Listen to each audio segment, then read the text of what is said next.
ওয়ানাজ্জালনা আলাইকাল কিতাবা তিবয়ানাল লিকুল্লি শাইইন, আল্লাহ তো বলছেন যে ওয়ানাজ্জালনা আলাইকাল কিতাবা তিবয়ানাল লিকুল্লি শাইইন, আর আমরা এই গ্রন্থ অবতীর্ণ করেছি আপনার উপরে সমস্ত কিছু স্পষ্ট বর্ণনা স্বরূপ। এই আয়াতকে সামনে রেখে তারা বলে যে আমরা হাদিসকে মানব না, হাদিসকে অস্বীকার করব। তারা মূলত হাদিস অস্বীকার করার জন্য যে আয়াতটা যে উল্লেখ করেছে, এই আয়াতটাই হচ্ছে হাদিস মানার দাবিদারের পক্ষে এই আয়াতটা। কিভাবে আসুন দেখে নেই এই আয়াতের মধ্যে আল্লাহ সুবহানাহু ওয়া তাআলা কি বলেন।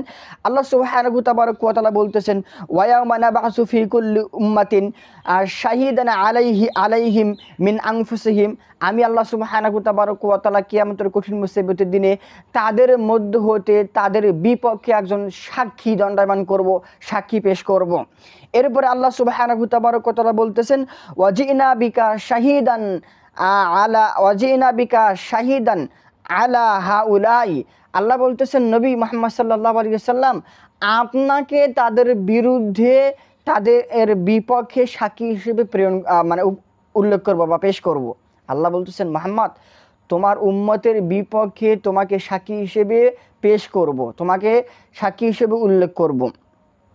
এরপর আল্লাহ বলতেছেন, ওয়ানাজ্জালনা আলাইকাল কিতাবা তিবয়ানাল লিকুল্লি শাইইন, আমি আল্লাহ আপনার উপরে যে গ্রন্থ অবতীর্ণ করেছি, নাজিল করেছি, সেই গ্রন্থের ভিতরে স্পষ্ট বর্ণনা করা হয়েছে, স্পষ্ট সমস্ত কিছু বর্ণনা করা হয়েছে।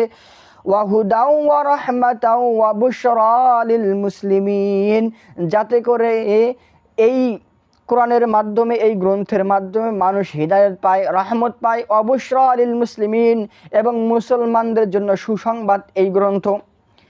এই আয়াতকে সামনে রেখে তারা মূলত বলে যে আমরা হাদিস মানব না, হাদিস অস্বীকার করব। আশ্চর্য বিষয়, এই আয়াতের মধ্যে একটা লক্ষণীয় বিষয় হচ্ছে কিয়ামতের কঠিন মুসিবতের দিনে আল্লাহ সুবহানাহু ওয়া তাআলা আমাদের বিপক্ষে সাক্ষী হিসেবে দাঁড় করাবেন নবী মুহাম্মদ সাল্লাল্লাহু আলাইহি ওয়াসাল্লামকে।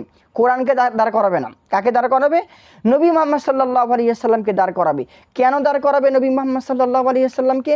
এই জন্যই দাঁড় করাবে যে আল্লাহ নবী মুহাম্মদ সাল্লাল্লাহু আলাইহি ওয়াসাল্লাম দীর্ঘ 23 বছর জীবনে তিনি যে কথা বলেছেন, যে কর্ম করেছেন, যে মৌন সমর্থ দিয়েছেন, সেই কথা, সেই কর্ম, সেই মৌন সমর্থ আমরা কতটুকু পালন করেছি, আমরা তাকে কতটুকু অনুসরণ করেছি, আমরা তাকে কতটুকু মেনেছি, এইটার সাক্ষী হিসেবে রাসূলুল্লাহ সাল্লাল্লাহু আলাইহি ওয়াসাল্লামকে সেদিন পেশ করা হবে।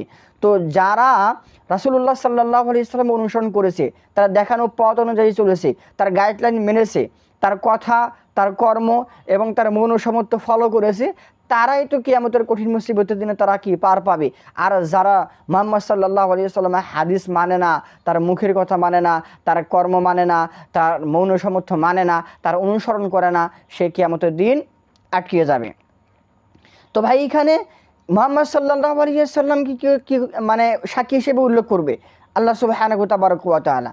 তো আল্লাহ সুবহানাহু ওয়া তাআলা পবিত্র কোরআনুল কারীমের অসংখ্য আয়াতের মধ্যে মুহাম্মদ সাল্লাল্লাহু আলাইহি ওয়াসাল্লামের অনুসরণ করতে বলেছেন। অনুসরণ মানে তিনি যেভাবে নিজের জীবনটা পরিচালনা করেছেন, যেভাবে কোরআন বুঝেছেন, যেভাবে কোরআনের উপর আমল করেছেন, ঠিক সেভাবে কোরআন বুঝতে হবে, ঠিক সেভাবে কোরআনের উপর আমল করতে হবে।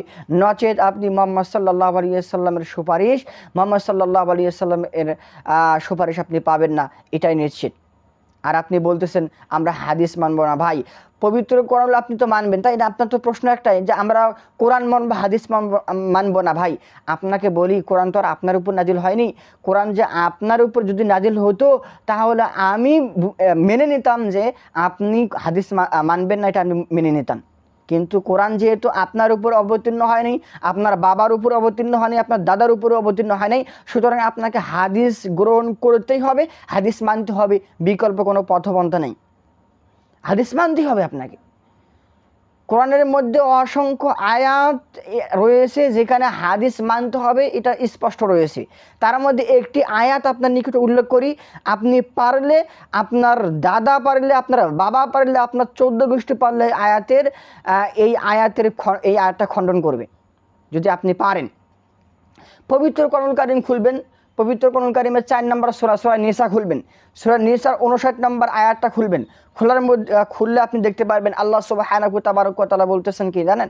আল্লাহ সুবহানাহু ওয়া তাআলা বলতেছেন, ইয়া আইয়ুহাল্লাযীনা আমানু আতিউল্লাহ ওয়া আতিউর রাসূল, হে ইমানদারগণ, তোমরা আল্লাহর অনুগত, আল্লাহ সুবহানাহু ওয়া তাআলার দাসত্ব করো এবং রাসূলুল্লাহ সাল্লাল্লাহু আলাইহি ওয়াসাল্লামের অনুগত্য করো। ওয়া উলুল আমরি মিনকুম, এবং তোমাদের মধ্য হতে যারা ইমানদার নেতা রয়েছে, আমির রয়েছে, তাদের অনুসরণ করো। এই তিনটি বাক্য বলার পরে আল্লাহ সুবহানাহু ওয়া তাআলা বলতেছেন, ফাইন তানাজাতুম ফি শাইইন ফারুদ্দুহু ইলাল্লাহি ওয়ার রাসূল। যখন তোমরা পৃথিবীর বুকে কোনো বিষয়ে মতনৈক্যের ভিতরে পতিত হবে, মতভেদের মধ্যে পতিত হবে, তখন সেই বিষয়টাকে তোমরা সেই বিষয়ের সমাধান পেতে, সেই বিষয়টা মতভেদ মুক্ত করতে তোমরা কোরআনের দিকে যাবে এবং হাদিসের দিকে যাবে। অতএব আপনাকে হাদিস মানতে হবে। ফারুদ্দুহু ইলাল্লাহি ওয়ার রাসূল, আল্লাহর দিকে এবং নবীর দিকে ফিরে যেতে হবে। তার মানে কোরআনের দিকে আসতে হবে এবং হাদিসের দিকে আসতে হবে। এবং এখান থেকেই প্রমাণিত হয় যে হাদিস আপনাকে মানতে হবে। দৈনন্দিন জীবনে আপনি যে সমস্যার মধ্যে পতিত হচ্ছেন, যে বিষয়ে আপনি পতিত হচ্ছেন, যে সমস্ত সমস্যার সমাধান আপনি কোরআন এবং হাদিসে পাবেন। আপনি শুধু কোরআনে খুঁজতে হবে না, হাদিসের মধ্যেও আপনাকে খুঁজতে হবে। হাদিস মানতে হবে, বিকল্প কোনো পন্থা নেই, আপনাকে হাদিস মানতেই হবে।